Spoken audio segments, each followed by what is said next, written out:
2014년 상반기 지방직 9급 기출문제 살펴봅니다. 먼저 총평.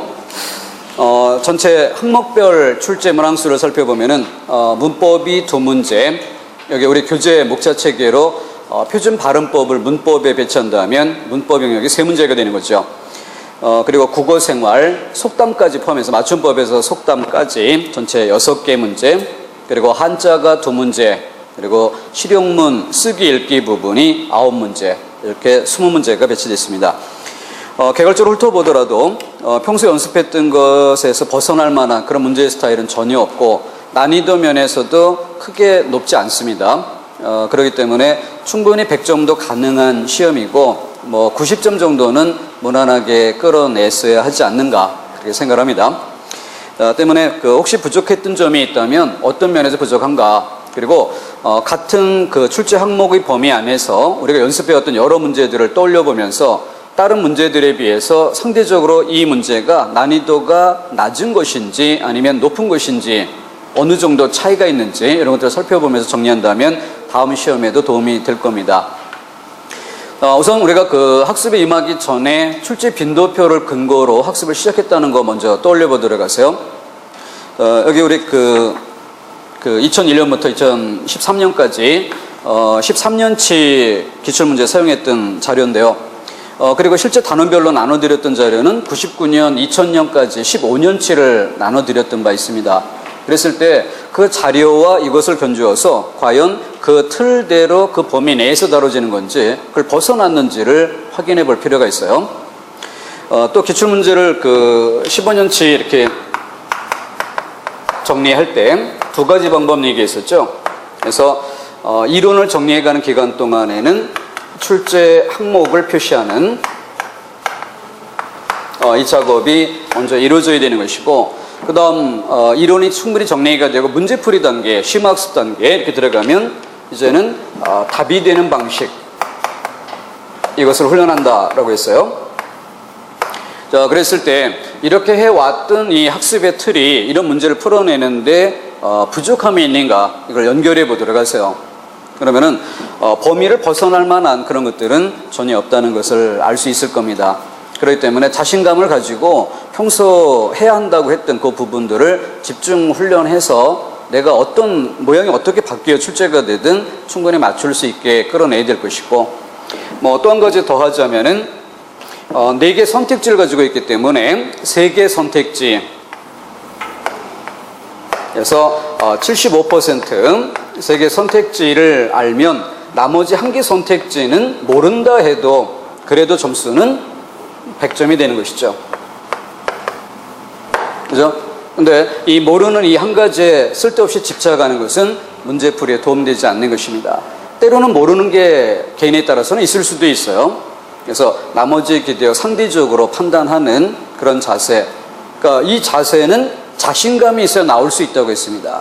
그 자신감은 출제 빈도표로부터 우리가 필요한 것들을 꼭 챙겨서 충분히 쌓아가고 있다, 이런 자신감이 있을 때 이게 가능해지는 거예요.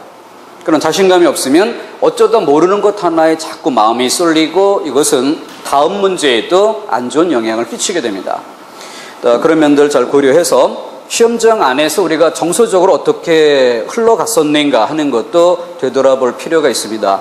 그렇기 때문에 다음 시험 볼 때 예를 들어서 내년 시험을 보는 게 주된 목표인 이런 사람일지라도 하반기에 내가 치르는 시험 직전과 상관없는 다른 시험일지라도 원서 내고 그리고 시험장 가볼 일이 필요하다.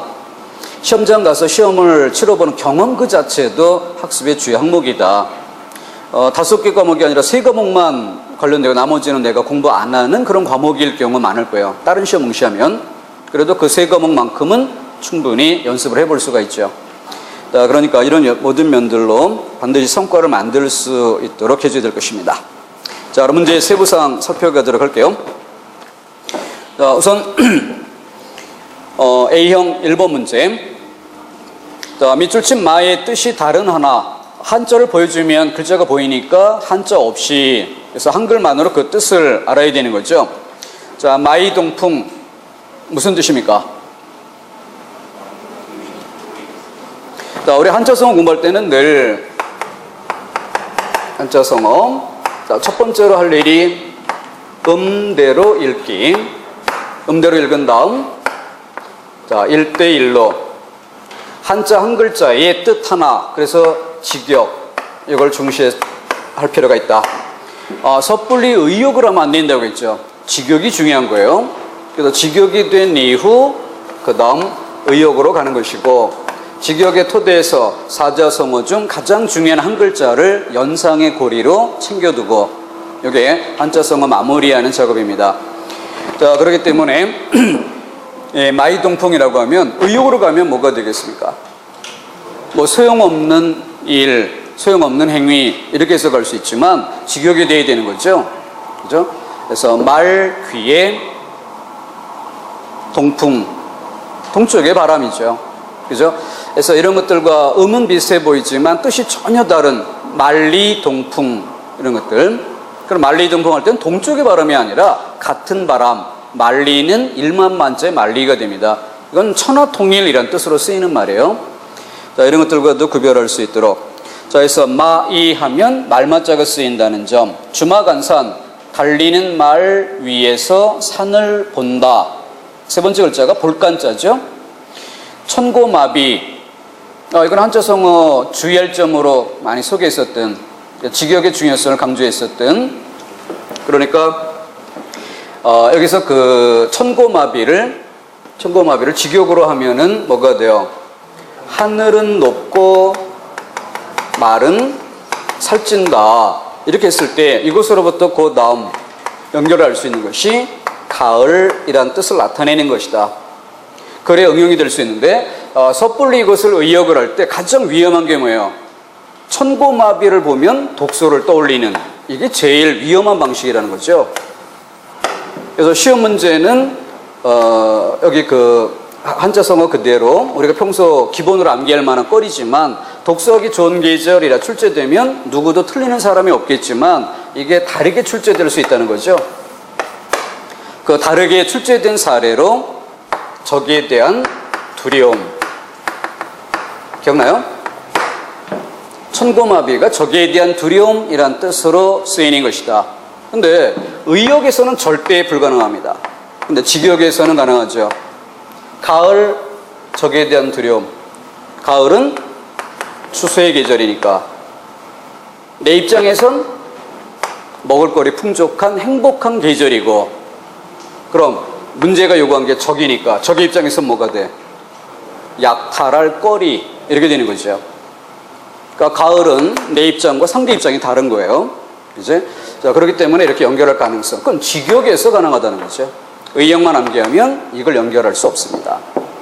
그런 것처럼, 자, 천고마비, 그래서 뭐 말맞춰 쓰이는 거 쉽게 알 수 있을 거고, 그럼 네 번째 절차탕마, 어떤 뜻이죠?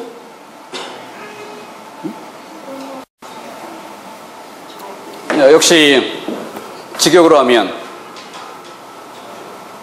의역은 뭐고? 노력. 근데 그 노력의 구체적인 모습, 절하면 끊어내는 것이고, 차, 깨뜨리는 것이고, 탑, 정으로 쪼는 것이고, 마는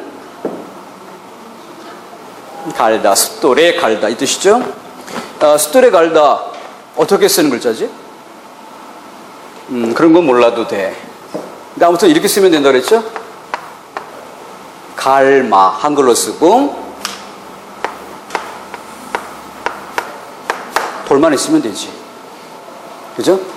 뭐 실제 집 엄호의 삼마자, 몰라도 된다는 얘기야. 하지만 부수, 이것으로 숫돌에 갈다, 그래서 돌석자, 그렇게 이미 잡아서 이해하는 거죠. 자, 해서 충분히 구별해 볼 수 있을 거고, 혹시 절차탕마에서 어떤 한자 쓰는지 몰라도, 아까 얘기했던 것처럼 몰라도 나머지 세 개는 말맞자라고 분명히 알 수 있죠. 그것으로 충분히 답을 내는데